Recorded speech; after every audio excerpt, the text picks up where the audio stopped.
পৃথিবীর শুরুতে ইহুদি ধর্ম মতে পৃথিবীর শুরুতে আদম এবং আদমের সাথে একজন নারী সঙ্গীকে তৈরি করা হয়েছিল। আদমকে প্রকৃতি তৈরি করেছিল মাটি থেকে এবং আদমের মতোই লিলিথ নামে একটি মহিলাকে তৈরি করেছিল প্রকৃতি মাটি থেকে। আদম যেমন উঁচা লম্বা তার মতোই উঁচা লম্বা, আদম যেমন শক্তিশালী মহিলাটাও ছিল তেমন শক্তিশালী, এবং আদম যেমন হ্যান্ডসাম মহিলাটাও তেমন হ্যান্ডসাম। এই মহিলাটা আদমের সমানের সমান ছিল।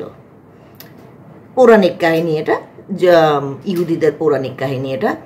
তো এই মহিলাটার নাম ছিল লিলিথ। লিলিথ আদমের প্রথম স্ত্রী এবং পৃথিবীর প্রথম মানবী জুইশ মাইথোলজিক্যাল গ্রন্থ মতে, এবং আদম পৃথিবীর প্রথম মানুষ, মানব, প্রথম পুরুষ, যাই বলেন না কেন। এই জুইশ মাইথোলজির আদম আর লিলিথের গল্প শুরু এভাবেই। তারা গার্ডেন অফ ইডেনে যখন একে অপরের সাথে কথা বলা শুরু করলো, মেলামেশা শুরু করলো, তখন আদমের সাথে লিলিথের পাওয়ার অফ ডমিনেন্স, কে কাকে ডমিনেট করবে, সেটা নিয়ে ক্যাচাল শুরু হয়ে গেল। লিলিথ বলল, আমিও মাটি থেকে তৈরি, আমার তোমার মতো সমান শক্তি।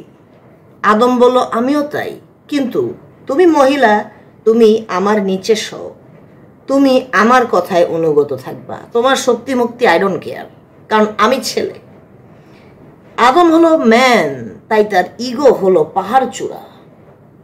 সে তার ইকুয়ালকে সহ্য করতে পারে না, সে তার ইকুয়ালকে সাপোর্ট করতে পারে না। The nature of Adam is such.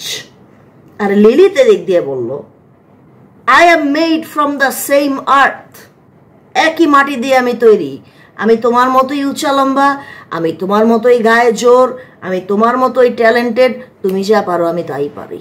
I am women, I am no less than you. In fact তোমার পরে আমাকে সৃষ্টি করা হয়েছে মাটি থেকে, বিকজ তুমি লোনলি ছিলা এবং আমি তোমার কম্প্যানিয়ন হয়ে এখানে আসছি, সো তুমি আমার সাথে কাঁধে কাঁধ মিলাই চলো। আদম আর লিলিথের মধ্যে যুদ্ধ লেগে গেল, এবং লিলিথ আদমের আসল চরিত্রটা জানার পরে লিলিথ প্রকৃতিকে ডাক দিয়ে বলল, হে প্রকৃতি, এই লোকটাকে আমার জন্য তুমি বানাইছো, আমাকে তার জন্য বানাইছো, এই লোকটা আমার যোগ্য না, সে আমাকে নিচে ফেলতে চাচ্ছে, আমি একে ত্যাগ করলাম। লিলিথ ত্যাগ করে চলে গেল রেড সির উপরে। তখন প্রকৃতি বা জিউইশ গড ইয়াহওয়ে সে কি করলো, সে তিনটা ফেরেশতাকে, তিনটা জুইশ এঞ্জেলকে পাঠালো, এই তোরা লিলিথকে ধরে নিয়ে আয়। হ্যাঁ, লিলিথকে যখন তারা ধরে আনতে গেল, তখন তারা দেখলো কি, লিলিথ ওই রেড সির মাঝখানটায় বসে আছে। তখন তারা বলল, লিলিথ চলো, তোমাকে ইয়াহওয়ে ডাকছে, আদম তোমাকে খুঁজতেছে, আদম তুমি চলে গেছো। সেজন্য আদম খুব মন খারাপ করে বসে আছে। তখন লিলিথ বলল, আমি ওই লোকটাকে চিনি, ওই লোকটা তার ইগোর কারণে, এবং সে তার ক্ষমতার থেকে 2 নাম্বার হবে না, সে ক্ষমতায় 1-এ থাকবে, আমাকে 2-এ রাখবে, এই জায়গা থেকে সে কম্প্রোমাইজ করবে না। সেই জন্য আমি তাকে ফরএভার ত্যাগ করে চলে এসেছি, আমি তার বউ হব না, he can go to hell. Lilith এই কথা বলল। তখন ফেরেশতারা বলল ইয়াহওয়ের কাছে যে, ইয়াহওয়ে, লিলিথ মহিলা তো আসতে চায় না, কি করা উচিত? তখন বলল, আচ্ছা ঠিক আছে, আমার কাছে পাঠা, আমাকে বল ও কি চায়। তখন লিলিথকে জিজ্ঞাসা করলো ইয়াহওয়ে, এই তুমি কি চাও? তখন লিলিথ বলল, আদম আমাকে অনেক অপমান করছে, তুমি আমাকে যেভাবে সৃষ্টি করেছো, আমাকে যেসব ট্যালেন্ট দিয়ে সৃষ্টি করছো, আমাকে যে সৌন্দর্য দিয়ে তুমি তৈরি করছো, আদমের সমানের সমান, তুমি আমাকে তার কম্প্যানিয়ন হিসেবে তৈরি করছো, কিন্তু আদম আমাকে আমার জন্য মেনে নেয়নি। আদম চেয়েছে আমার উপরে আধিপত্য করতে, আর সেজন্য আমি আদমের স্ত্রীও না, আদম আমার স্বামীও থাকবে না। আমাকে তুমি অন্য কোনো পদ দাও, কিন্তু ওই লোকটার চরিত্র, তার প্রকৃতি আমি বুঝে গেছি, তাই ওখানে আমি আর যাব না। তখন ইয়াহওয়ে লিলিথকে বলল, ঠিক আছে, তুমি কি চাও? তখন লিলিত বলল, আমি চাই, এই যে মজার কথা, আমি চাই আদম এখন থেকে যতগুলা আদম সন্তান জন্ম দিবে, তার পরবর্তী স্ত্রী যাকে ইয়াহওয়ে সৃষ্টি করছে, যার নাম হলো ইভ, ইভের সাথে যেসব সন্তানাদি সে তৈরি করবে, ওই সন্তানাদিকে মারার দায়িত্ব আমার। লিলিত রাগে দুঃখে ক্ষোভে পিশাচ হয়ে গেল এবং সে তবা কাটলো যে যেহেতু তুমি আমাকে আমার মতো মেনে নাও নাই, আমাকে তুমি আমার মতো ভালোবাসো নাই, তুমি তোমার ইগোর কাছে পরাস্ত হইছো অ্যাডাম, তাই আমি তোমার যে সন্তান হবে পৃথিবীতে এখন থেকে ইভের সাথে, তাদের মৃত্যু যেন নিশ্চিত হয় সেদিকে আমি ধ্যান দেব। আমি আদম সন্তানকে রাতে আক্রমণ করব, ওই যে আমার ঘুঘু পাখি ডাকে কাহিনী শুনে। তো এই ছিল আদম আর লিলিতের সেপারেশনের ঘটনা। হ্যাঁ, Lilith according to Jewish mythology is the first woman and she is called the mother of demons, মানে সে হচ্ছে শয়তান বা জিন জাতীয় বা ডিমনিক জাতীয় জিনিসপত্রের মা, এবং সে আদম সন্তানের খুনি। এগুলা সবই তার প্রতিশোধের কারবার, কারণ আদম তাকে সম্মান করে নাই এবং তাকে ভালোবাসে নাই সে যেরকম সেভাবে। এদিক দিয়ে ইয়াহওয়ে করলো কি, আদমকে বললো, আদম বেটা তুই একলা হয়ে গেছস, ঠিক আছে এই এক কাম কর, তোরে ঘুম পাড়ায় দেই। তখন ঘুম পাড়ায় দিল, ঘুম পাড়ায় দেওয়ার পরে আদমে ঘুমায় গেল। তারপরে আদমের এই যে পাঁজরের হাড্ডিটা একটা বাইর করে নিয়ে, আরেকটু দুর্বল, আরেকটু সাইজে ছোটখাটো, আদমের থেকে অনেক দুর্বল, ভীতু এবং খুবই মানে আদমের থেকে কম, স্বল্প, স্বল্প এরকম সব দিক দিয়ে কম, এই ধরনের একটা, যে আদমের কথায় উঠবে আর বসবে, আদমের একটা চাকর টাইপের, এই ধরনের একটা মেয়ে মানুষ তৈরি করলো আদমের হাড্ডি থেকে। এটা জিউইশ তোরার কথা এটা। আর জিউইশ ধর্মর বয়স হচ্ছে 3500 থেকে প্রায় 4500 বছর পুরানো, অনেক পুরানো কিন্তু। তো হাওয়াকে সৃষ্টি করলো, ইভকে সৃষ্টি করলো আদমের হাড্ডি থেকে, ঠিক আছে। সৃষ্টি করার পর আদমরে ঘুম থেকে উঠায় বললো, দেখ তোর জন্য দিছি, এই যে এই তোর নতুন সঙ্গী দিছি, যা যাইয়া কথাবার্তা বল। তো এখন আদম গিয়ে দেখলো ইভ তো আদমরে দেখেই, ঠিক আছে, ইভের সাথে আদমের ঘর সংসার শুরু হইলো, ইভের সাথে আদমে গন্ধক ফল খাইলো। তারপরে গন্ধক ফল খাওয়ার পরে তাদের শয়তানকে তারা দোষ দেয় যে শয়তান আমাদেরকে গন্ধক ফল খাওয়াইতে প্ররোচিত করছে। আমি তো দেখি শয়তানও এখানে মানে ভিকটিম, সিনেমার পুরা কাহিনীর মধ্যে শয়তানও ভিকটিম। তো যাই হোক, শয়তানের কাহিনীতে আরেকদিন আসবো। আদম হাওয়া পৃথিবীর বুকে নেমে আসলো, কিন্তু লিলিত তার স্বামীর বাজে ব্যবহার কিন্তু এখনো ভোলে নাই। Dear ladies and girls and women, আমরা মেয়েরা লিলিতের বংশধর না।